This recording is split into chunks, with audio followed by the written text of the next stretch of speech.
emotional self-care. First up, we have Miss Natasha Brooks.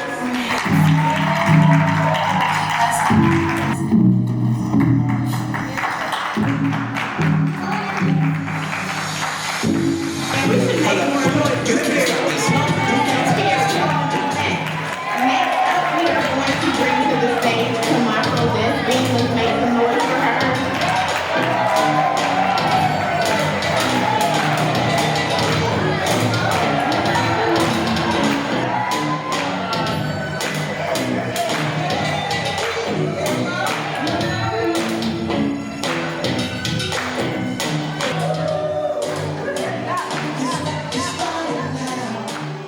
We are now going to introduce our physical self-care panelists. First up, we have Miss Carol Minchin. Let's welcome her to the room.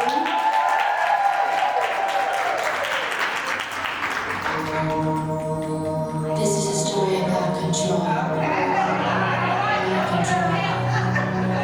Control of what I say.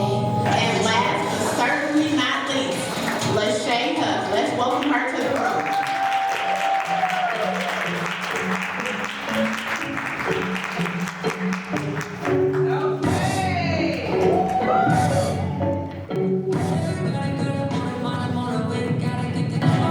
Let's make some noise for our panelists. Let's welcome them to the room.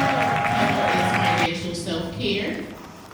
And again, for our financial self-care segment, we have Kiana Davis and Lisa Trinnell. First question I have for you both. What does financial self-care mean to you and why is it important in today's world? Hey everyone. So for me, financial self-care is making sure that you are okay first financially. Before you start to give away money or help family members and different things like that, it makes sense for you to make sure that your bank account is right designed in the space. First on that question, I would say that the first step would be to create your own financial blueprint. And your financial blueprint is authentic to how your identity is. You can use the framework of what's out there, real estate, insurance, savings, and investments, but it's going to be different for you. Well, amen. My name is Kiana Davis, and I believe that the same, just like you, really kind of piggybacking off of what that is. It's really about understanding that you are your number one asset. You are the asset. And so what do people do when they have an asset? They make sure that they protect it because the asset has to do what? Come make us some money. Right? And so that we have those funds to be able to do the things that you really need to do. So I believe that it is important for you to take time to understand what your real finances are. And yes, it's going to be emotional, but that's okay, right? We are learning that that's okay. Understand that it's never one size fits all. You all are very different. We all are. And so you have to understand first what your options are. Okay, so understand your options. Go ahead, dive into financial literacy. That's important. And much like my sister said here, get yourself a money nut. That's what I help people do. Where is the money going and how do we make sure that we are taking care of the asset first? That is my intro question for financial self-care. Now I'm going to ask that Lisa and Kiana tell us who they are and how they specialize in financial self-care. My name is Lisa Trinnell. I am Oakland, California native.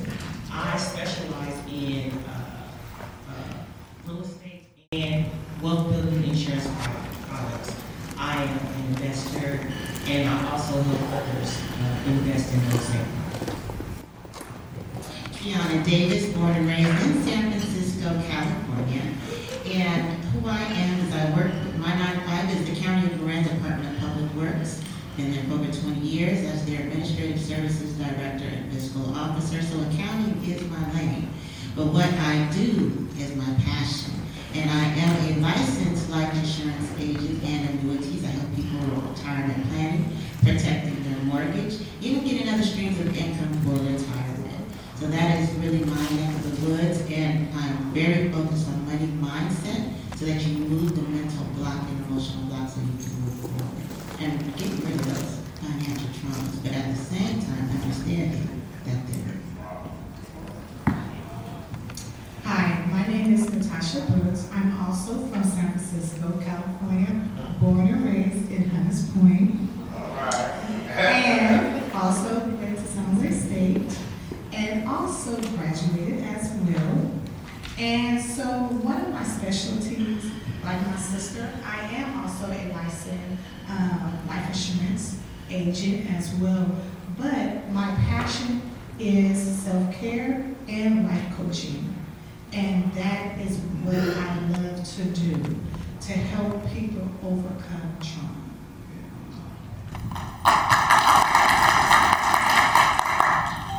Good morning. My name is Kimako Desveen. I am a registered nurse for over 25 years now. I can't believe that. I've been a leader in nursing for over the last 15 years.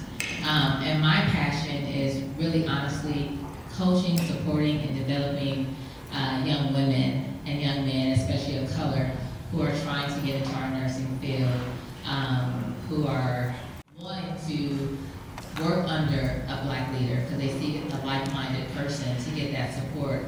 So that has been my passion, and now I have turned my passion into actually starting my business, but also wanting to, my love is empowering Black women and Black young girls.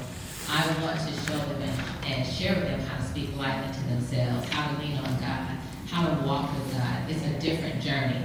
There's so much out here that can deter us, and I'm watching it deter and kill our young girls and our young boys. And so my goal, my prayer is that they can see me and see God, and also see someone who has come from the bottom and is now where I am now, but also use God to guide my journey, because I've been in some spaces. So I'm just thankful for that. Good morning, everyone. I am Karen Minchin. I am born and raised from South Carolina, so you get a little accent in there. But some way made it over here. I am a nurse, been a nurse for 22 years. I was doing travel nursing, and my last assignment ended in LA, and been there for almost 17 years. So I am currently in leadership at the hospital. And what I love and what my passion is for us to know our health. We need to know what's going on with us. We need to advocate for ourselves. And when we know better, we do better. So I really want us to continue to know our health, know your labs, know what's going on with your body, and also realize, like, a lot of studies with medications and stuff are not done on us. And of course, we look at HCV. We look at what happened while we are not trusting the healthcare system. So a lot of trial tests were ran on white blood. That's not our genetics. But to let everybody know that we are here. Representation matters. We are here to advocate for you, to fight for you, but we can't do that if you're not doing that with us. So excited to be here. Thank you, Kat. Hi, good morning, everyone. My name is Lachey Hub. I'm also from San Francisco, California. I currently reside in Dallas, Texas, where I do have a skin lounge. I would say that my platform is skincare, but my ministry would have to be building self-love, self-confidence, and allowing women to practice self-care. I think that so many women do not feel able to take that hour outside of their day just to do something to empower themselves. I get so many different women, different types of nationalities and backgrounds coming in. And what's amazing is I am able to build confidence in all of these women. I get so many women that don't feel comfortable, with their skin without the makeup on. So I think with my ministry, I'm able to get them to a point where they're like, I'm like, do you have on makeup today? And they're like, no, I don't have no one. And it's just an amazing journey just to kind of see where they were from the beginning, just to see how, I've empowered them to be able to just go outside with some SPF on and that sunscreen on, and just be okay and comfortable in their skin. Since we only have one mic, I'm going to see if we can navigate it this way. So the mic will come back to financial self-care, and I'll ask your question from here. How can individuals strike a balance between saving for the future and enjoying the present moment?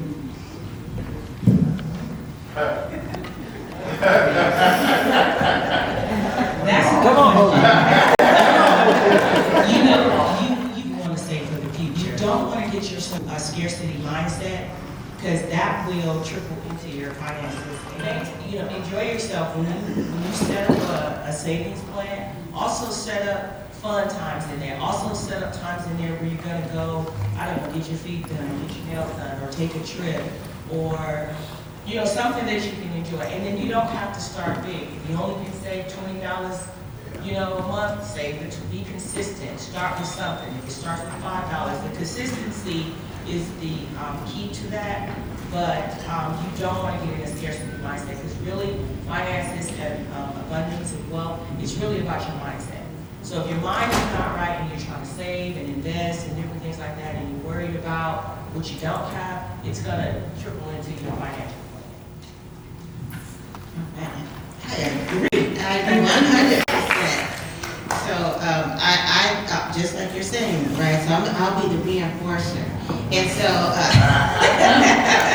what I want you to know is that savings is important, right? But it's got to be purposeful. So when I work with people on their money map, I said, well, not just have the money sitting, because money sitting there does nothing.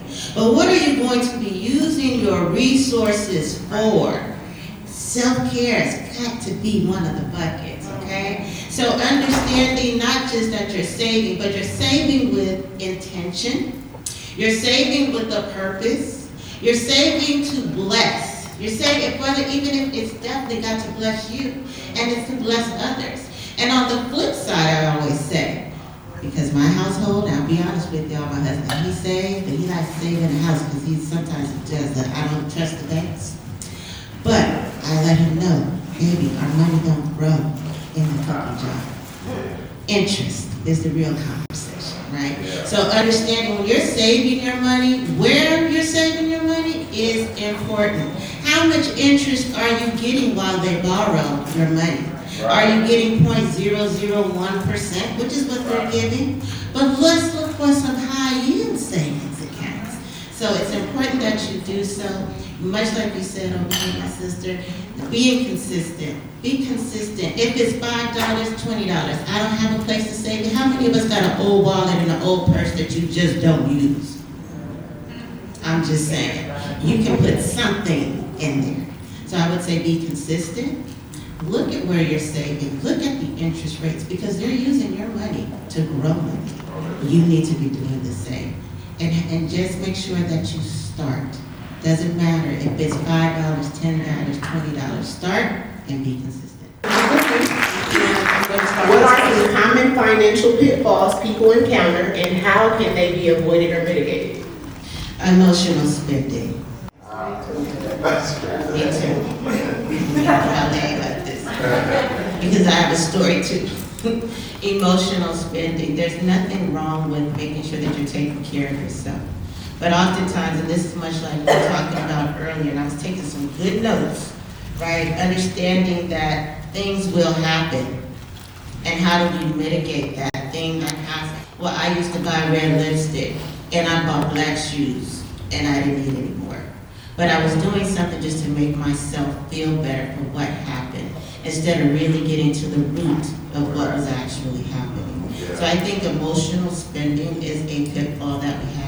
I also believe that basic financial literacy is a pitfall that we have, which is why I try to go out, financial missionary. I'm going out to the field to make sure that everybody understands that you can save. Your money matters. Your money matters. It is important that you know your resources. And the other financial, I believe, pitfall, not one to say cut up your credit cards, because credit is important. And some people don't understand the importance of credit. So understanding that when you're using your credit, are we purchasing assets? Are we purchasing things that don't grow? So I think, once again, if we just look at financial literacy, look at those concepts, we'll be able to do better. But let's watch our emotional spending, and let's really get to the root of what it is that's going on. I would say that there's a couple of pitfalls in that. I would say not having a budget. budget. It really starts with having a budget, knowing how much money you have, knowing where your money is going, like we said before, but actually having a written out budget for every penny that you earn to know where it's going. And then the second part of that is you have to understand what your freedom number is. Like, what do you need to be comfortable when you get ready to retire, or if you didn't, or if you couldn't go to work again, those type of things. So, One question that I wanted to follow up on, you guys mentioned financial literacy. We're all women here, some mothers, some grandmothers, aunts. How do we teach that to our children? Besides meeting with